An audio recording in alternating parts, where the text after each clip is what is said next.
Tenants and advocates want a national renters' bill of rights, and they want the Biden administration to implement nationwide rent control and good cause eviction protections. I'm Tony, and this is Real Estate Investing and Landlord News. All right, so I have an interesting article for you today, and it's going over the plans that these tenants' rights advocates have for national rent control. So, what they want is the Biden administration to implement these policies that would force anyone who has a government backed loan into having rent control to providing good cause eviction protections. Basically, if you want that government money for your loan, then you have to abide by their rules. And their rules are, hey, we've got rent control in place. So this is a big problem. This is a big problem because it's a slippery slope. And before we know it, it could end up being where all landlords fall underneath this nonsense. So I did a little bit of research on these government-backed loans, and it looks like 25% of all the multifamily loans out there are government backed, right? So this wouldn't impact the majority of landlords, but it would impact a great deal of them.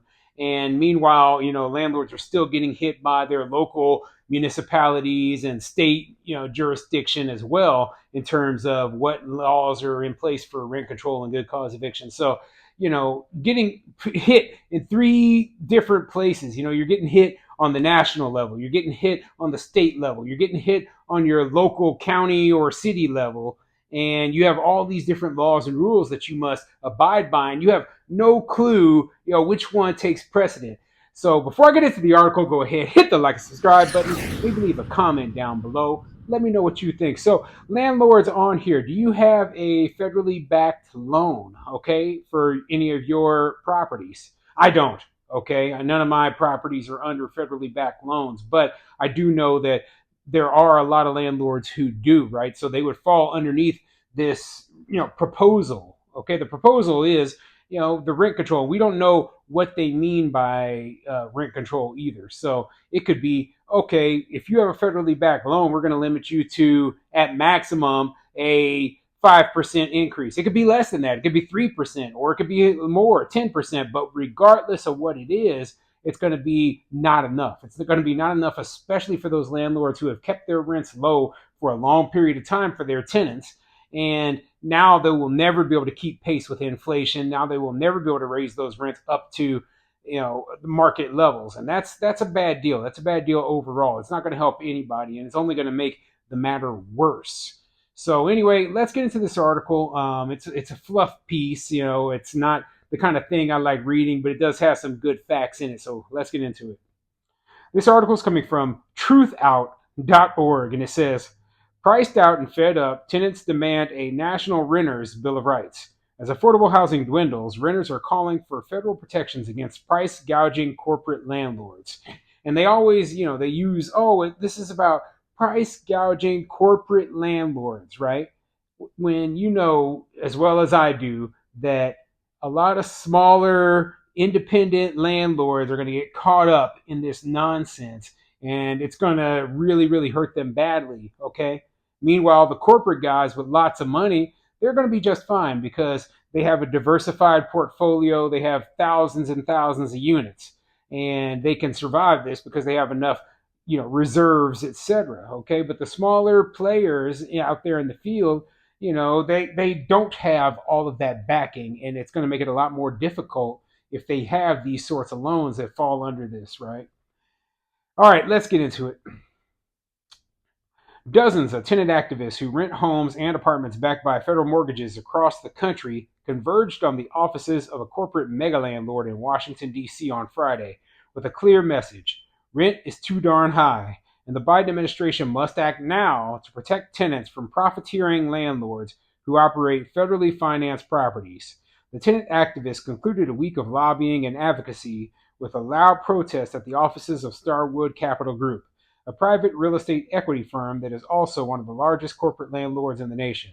Not another nickel, not another dime. Corporate rent hikes are a crime, the protesters chanted in the hallway of the office building.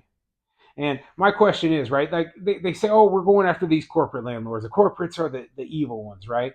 Meanwhile, like A small landlord who owns an LLC and has a couple of apartment complexes, well, they would see this same thing. They would be saying the exact same thing about this smaller landlord, especially if they were keeping their rents, in pace with inflation. They'd be like, no, no, you're just as bad as the corporate guy. Like, no, no, no. There's a huge, huge difference between the two.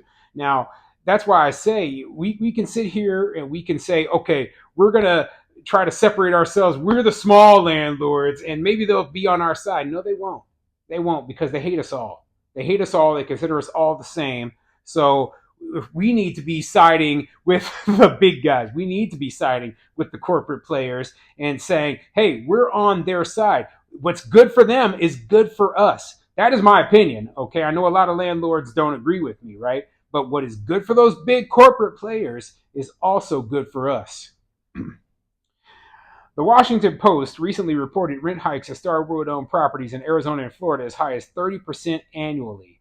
Barry Sternlicht, Starwood's billionaire CEO, infamously called inflation an extraordinary gift that keeps on giving during a 2021 call with investors as housing costs and corporate profits skyrocketed during the COVID-19 pandemic.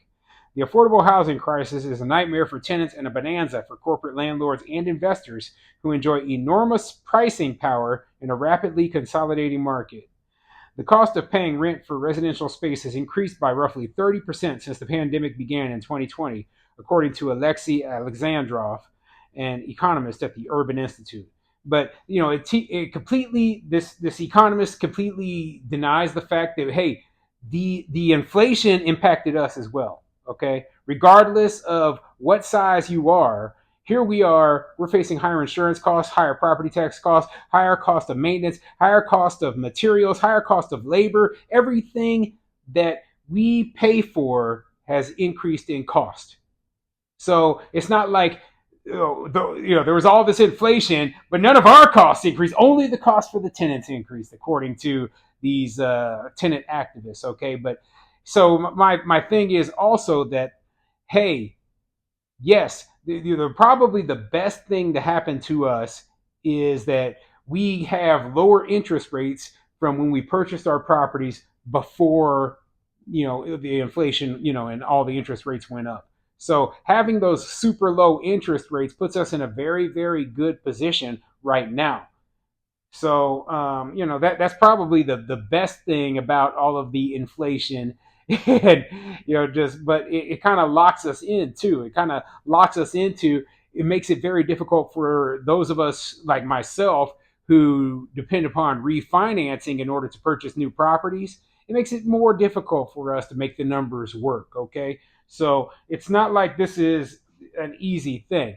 Yeah, for a short period of time there was a point where, hey, the interest rates were low and inflation was high, but that has changed a lot. And like, as costs have gone up even more now, what this corporate CEO said back in 2021 isn't necessarily the truth anymore, and especially not for those who invest in like office space. And those people are getting murdered out there. They're getting killed because they can't fill up that office space that they own, and their notes are coming due, and their properties are greatly devalued. So yeah, I mean, things aren't all just roses for us landlords right now, and the market could get a lot rougher in the coming year. We don't know what's going to happen just yet. So my thought has always been that, yes, we should increase our rents to the highest rate possible, because we could face a huge recession over the next 5 years where we're facing losses. But if we made profit back over the last couple of years, then we might be okay. But if we hadn't raised our rents and we didn't make a profit, then we would go under. Okay. Of course, that hits the most vulnerable populations first. So people with extremely low income, more than 20% of them are behind on rent, Alexandrov said during a briefing for congressional staff on Monday. Black renters, more than 20%, are behind on rent, and those are staggering numbers. Due to a chronic shortage of housing units in neighborhoods across the country, tenants are forced to compete with each other for an affordable place to live rather than landlords competing for customers by offering better homes at lower prices, Alexandrov said. Mortgage rates have reached historic highs, putting home ownership out of reach for millions of people and increasing demand in the rental market, which gives landlords more power to raise rents and push out lower income tenants. And the question I have is, whose fault is that? Whose fault is all of this stuff? The chronic shortage of housing, increased mortgage rates, areas being completely unaffordable, tenants having to compete with each other. Well, that is the fault of the local municipalities who passed all these rules, all these laws, all these regulations that say, oh, well, you have to do X, Y, Z. You have to jump through all these hoops. You have to pay for hundreds of thousands of dollars worth of permits just to build the new housing. And some places they make building new housing easy, but you go out to a place like California and they make it as hard as possible and expensive as possible and as slow as possible to build new housing. Yet then they sit there and they, well, where is the new housing yet? We don't understand why there's no affordable housing here. You created the problem. Now you're mad at us because we're profiting off of that. Okay, we're profiting off of the fact that, hey, we've got 10 plus tenants, excellent tenants for every single empty unit that we have. That's not our fault. You created that, okay, by saying that, hey, developers can't build. Anyway, I'm going to skip down a little bit in this article because it talks more about what they want inside this tenant's Bill of Rights, okay? It says that about 12 million rental units are in properties backed by Fannie Mae and Freddie Mac in a federal program created by Congress and managed by the Federal Housing Finance Agency that backs mortgages and home loans across the country. Each year, the agency oversees about $150 billion in financing for landlords by purchasing mortgages for approximately 25% of multifamily buildings, according to the People's Action Homes Guarantee campaign.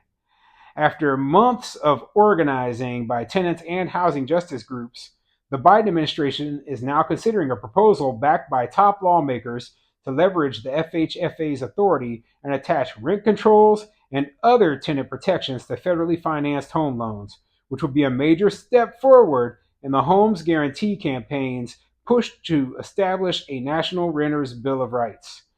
The White House announced a blueprint for the Bill of Rights earlier this year. So yeah, they want to attach rent controls to these federally backed loans. They also want, good cause eviction protections. Basically, they want the most far left leaning anti-property rights laws attached to, their government backed loans, right? And so, obviously there's going to be a lot of people who do not want government backed loans after that happens. Because if you get stuck under that, then you can't raise your rents. You're stuck. Even in a place that is very landlord friendly, like in the Midwest or in the South, you'd be screwed. You'd be screwed while all the other people in the same town who don't have federally backed loans would be able to raise their rents to whatever they wanted to. So yeah, that's a bad deal for landlords, and this is a bad thing for the country overall.